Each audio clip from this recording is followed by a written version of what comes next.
All right, my friends, welcome back to Frogboy X1 Gaming. I'm Andrew, and today I want to talk to you guys honestly, no bias, no nothing about the 4070 Super versus the 7800 XT. Now, I've been using pretty much AMD exclusively for like the last 8 months. Uh, Last week I bought the 4070 Super.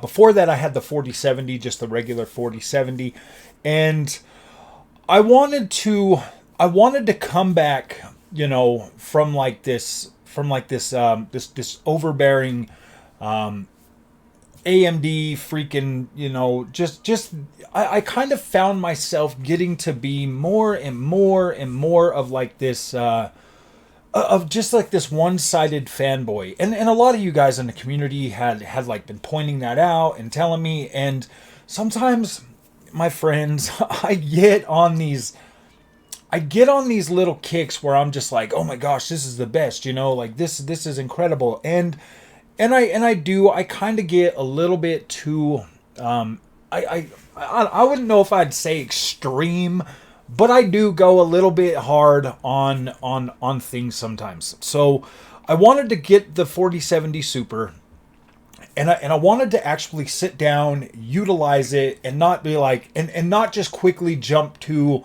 my AMD card when I would have a problem with the 4070. Now, I've like I would, that's what I would do when I had the 4070 is if something popped up, like I couldn't get 4K 120 on my screen, I just throw in the AMD card and I'd be like, problem solved. You know what I mean? And so now that I've actually went through and figured out some of this stuff with the 4070. I've got my digital vibrance set. My colors look amazing now. I bought a new HDMI cable so that my 4070 Super runs on my LG C2 perfectly without a hitch. I've solved these problems, and now I feel like I can give you more of an unbiased experience between both of these two GPUs. And spoiler alert, I still here's the thing, guys. The AMD experience is very good. Very good. Good enough to where with the extra VRAM that the 7800 XT comes with the fact that you can get a 7900 GRE with 16 gigs of VRAM and have more power than both of these two cards for still under the price of the Founders Edition 4070 Super, it makes it. I'm not gonna lie to you guys. It really does make the slight, and I say slight because at this price range with a 4070 Super and a 7800 XT or 7900 GRE, which I've not tested. I have not used the 7900 GRE.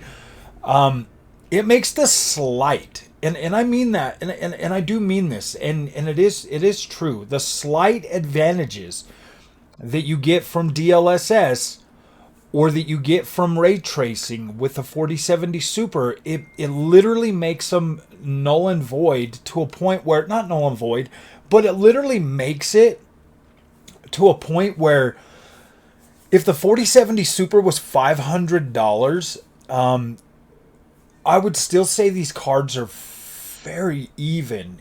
Like the differences that you get with the AMD, like the extra VRAM, the better Adrenaline software, just the little bit better stability that you get because of that extra VRAM, being able to do 4K a lot more stably on a 7800 XT or 7900 XT.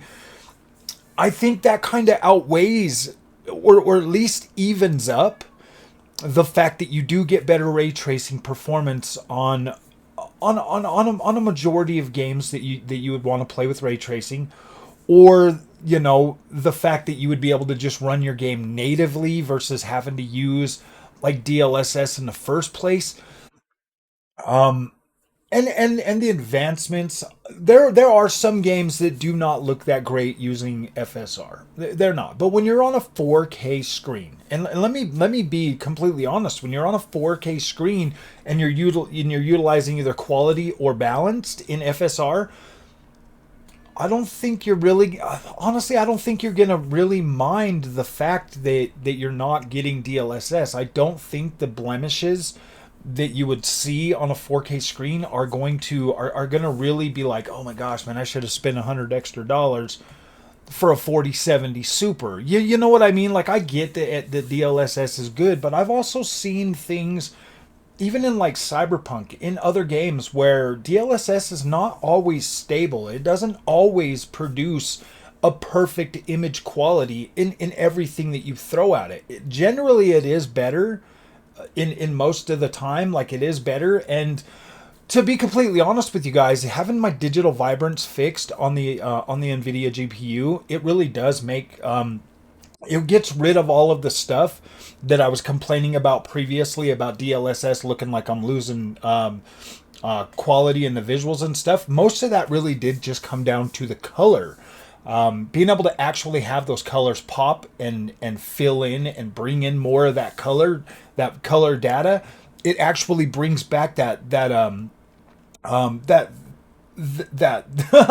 image quality. I know it might sound crazy. To you guys, but I'm very sensitive to image quality and color. Color is like a major thing for me, especially in video games. Like, I prefer a little more pop and pizzazz in my visuals when it comes to video games than an overly realistic look. I've found in my experience as a gamer that the more realistic a game looks, the less the shorter the lifespan of those visuals still continuing to look good last. I found that the more vibrant and beautiful and cool and stylized a game looks, the longer it holds like that. Like, you can go back to it and play it longer, or it has a longer shelf life in terms of like visual quality.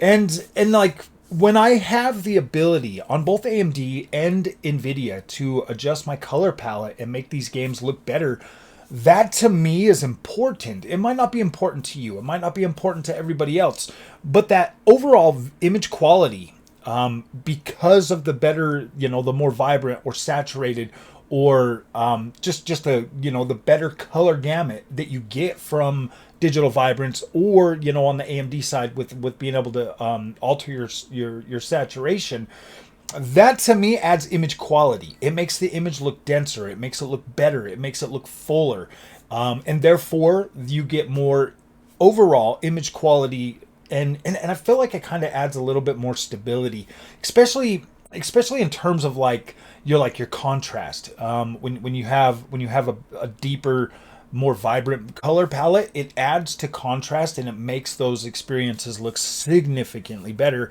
at least in my point of view. So when it comes to like Nvidia or AMD having better image quality, it really does boil down to it's a lot closer now than it's ever been. Now that I've actually figured out how to utilize digital vibrance, I can make these colors and make these games look almost identical. So yes, I do admit that I was wrong, but I technically wasn't wrong due to the fact that like I wasn't actually finding what I needed to find. And let's be honest. And you hear everybody say it. Obviously, Nvidia needs to work on their overall user experience, and that's true. And a lot of these problems and a lot of my frustration and a lot of my anger could have easily been solved with a better user experience, and it wouldn't have taken me down the long, narrow, closed off rabbit hole that I was going with AMD. Now, I still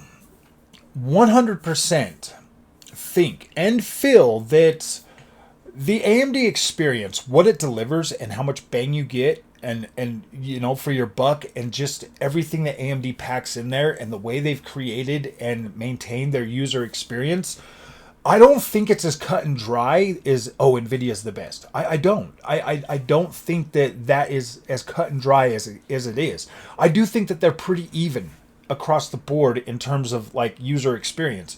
AMD will get better at ray tracing. AMD will get better with FSR. Like, those are things that are going to happen. They are going to come.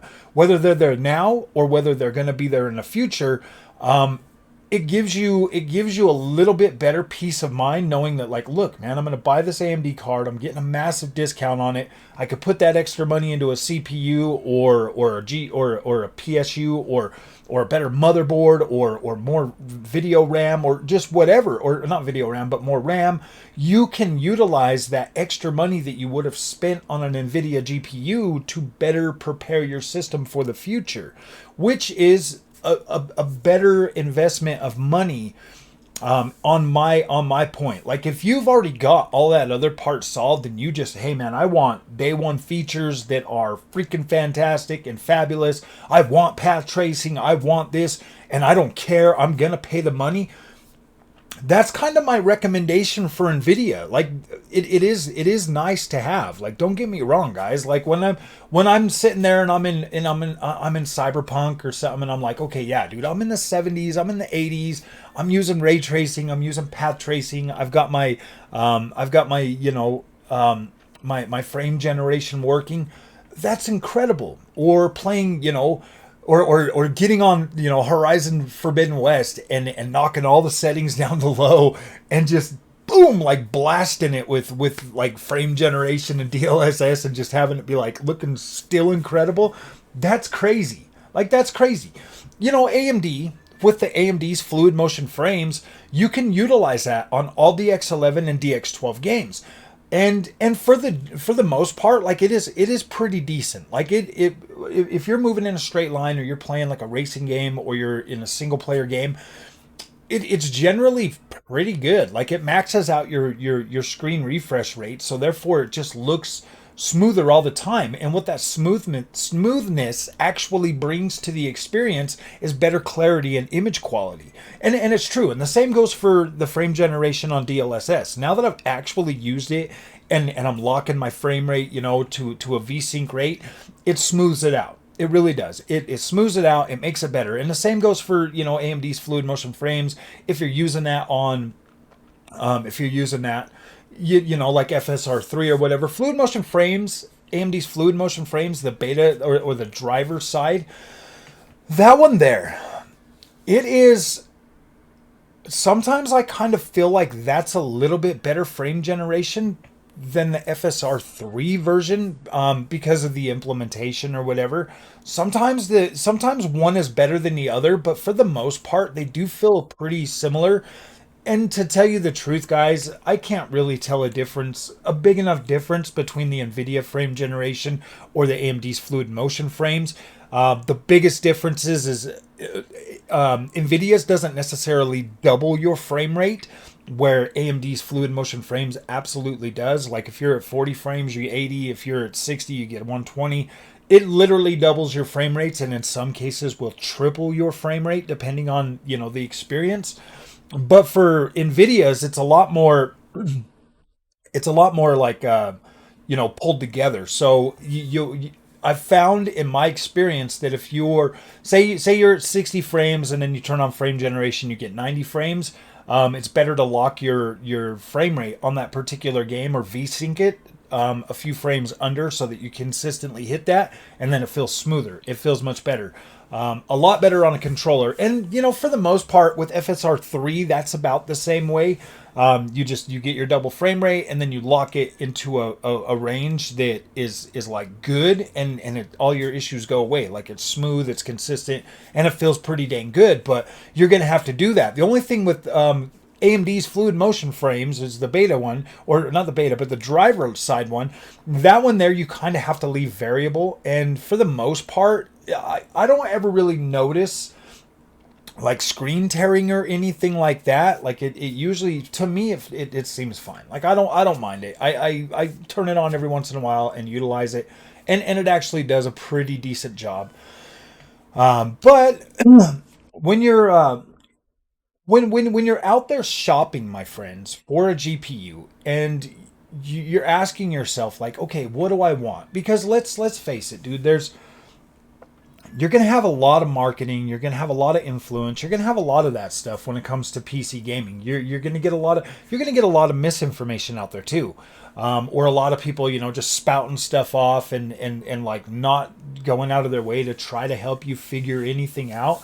That's why I punish myself. Honestly, guys, that's why I punish myself buying all of this stuff and trying to figure it out. And like I said, I am pretty pig-headed. It does take me a little while to figure things out, but I do, and then I make a video, and everything I've said about AMD up till now, 100% believe that. I do not, for the life of me, think that you would be getting a bad deal going with an AMD GPU. I think they are awesome. I think that it will add to your, I think it'll add to your knowledge. Not only that, but it will give you a better sense of what you're actually buying and where your money's actually going and for what you're paying for.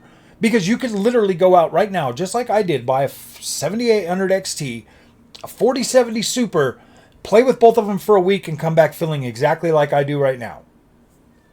It's the same. It's the same. You actually, you know, there's benefits for AMD that might benefit you more. Like if you're a console gamer and you're coming to PC and you actually want to try to utilize your 4K TV more on a wider range of games. Because I'm not saying the 4070 Super can't do 4K. Like it absolutely can. I mean, it absolutely can. Sometimes you might have to drop to like a lower, you know, lower your settings or something like that, but that's fine. You're still getting a better image quality than you would be on a freaking on a console, especially with a 4070 Super or 7800 XT. These two cards absolutely destroy the console experience in a lot more ways than just one. So when you're looking at these two cards, man, and you got to ask yourself, honestly, because this is like a real thing now, at least for me, in terms of like being, okay, which one's better? I mean, if I've got the extra money, maybe you go for the Nvidia card. You know, in my mind, if I go for the Nvidia card, I know that I'm thinking right then and there, okay, as soon as the next one comes out, I'm upgrading. And that's, and you always want to, kind of time your upgrades to where like, okay, I'm going to get more for this, then I could sell my old card, get enough money, because that's a major factor with Nvidia. People will buy your older stuff pretty quickly, and then you can roll that money over into the other one. I haven't tried to sell any AMD products yet, so I don't know if that's the same for there, but I'm pretty sure that you could at least get some of your money back AMD wise too. Roll that into your next upgrade. The only thing is you probably won't feel a need to upgrade on AMD as fast, because the whole fine wine thing is pretty true. It starts to get toward the end of the generation. You start getting a little bit more features that make your experience better. You automatically feel like, sheesh, I don't need to upgrade right now. Whereas Nvidia might be different, might feel a little different. I know for a fact that with the 3080, I was kind of feeling a little bit like, gosh dang man, I can't believe you did this to me, Nvidia. And now you're making the 4070 in a price range to what I paid for this one, and you're lowering features and you're lowering memory bus width. You're downgrading this. It just kind of felt like a shift of hands or something. But I can confidently say, after spending the last week with the 4070 Super and utilizing the features and actually playing with it like I would play with an AMD card, overlooking some of the stuff, getting used to it, figuring things out, that it's not that big of a deal. It's not that big of a deal. I mean, yes, the extra VRAM on the 7800 XT is incredible, and it does add a lot more stability. It really does help with stability more than you would think. And especially, as long as I've used that 7800 XT and that, pretty much like I love the 7800 XT. It is my favorite out of the other two AMD cards that I actually have right now. I love the 7900 XT. Don't get me wrong. That card is freaking powerful. That thing is going to last a long time. But when it comes to like my favorite just go to, because I'm on a 1440p monitor, that's easily my 7800 XT. It 100% does more than enough to keep me happy with my gaming experience.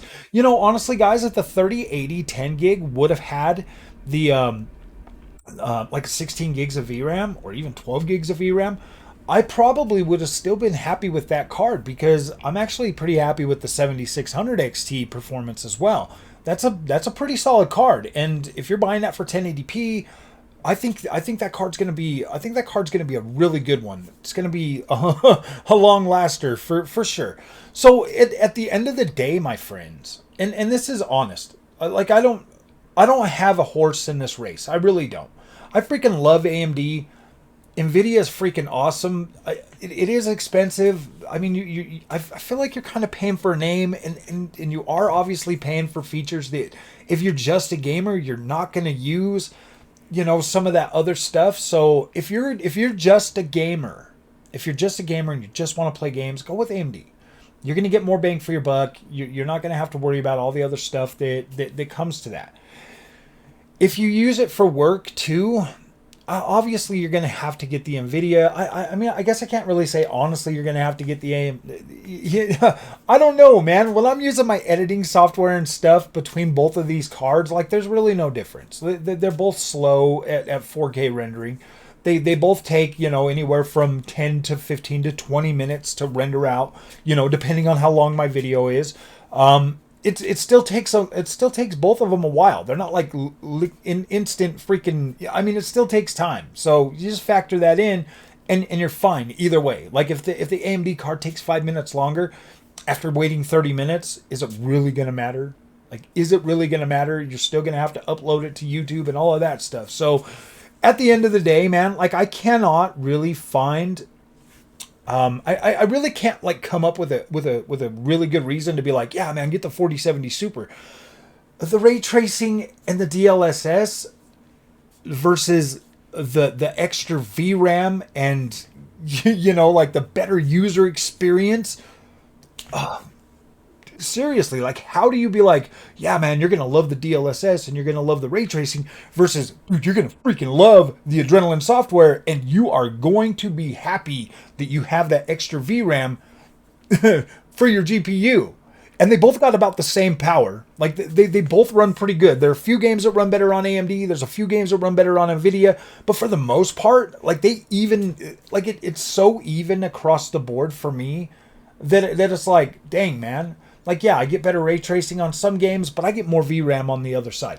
I get DLSS, but I've got enough power to run games, in native, or I've got enough VRAM to use virtual super resolution to boost up my resolution and then knock it back down to 1440p, which looks just as good, or if not better, than DLSS. Only on certain games, obviously. If your main thing is getting 1440p, 60 frames a second, both of these cards are going to manage that very easily.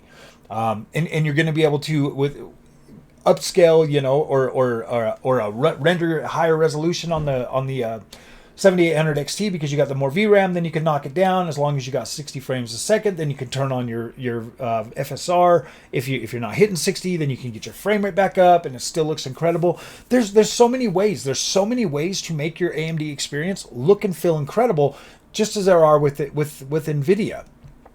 Yes, 7800 XT can definitely do ray tracing. It's not as good as 4070 Super, but if you're okay and you can handle 40 frames per second, I've made a few videos showing that, like, it can easily do like a 40 frames per second experience with ray tracing.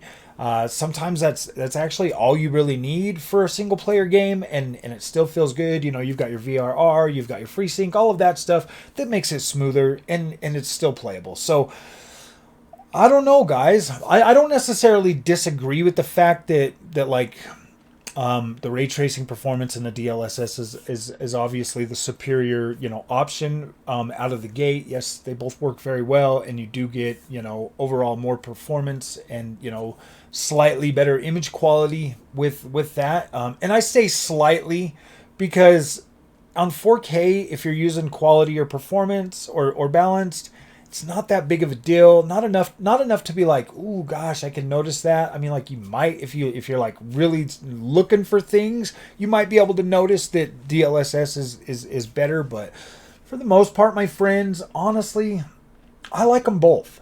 I do. I like them both. I could go either way. I don't mind using Nvidia. I like Nvidia. I love AMD. I am technically, I guess I am still a little bit more biased towards AMD.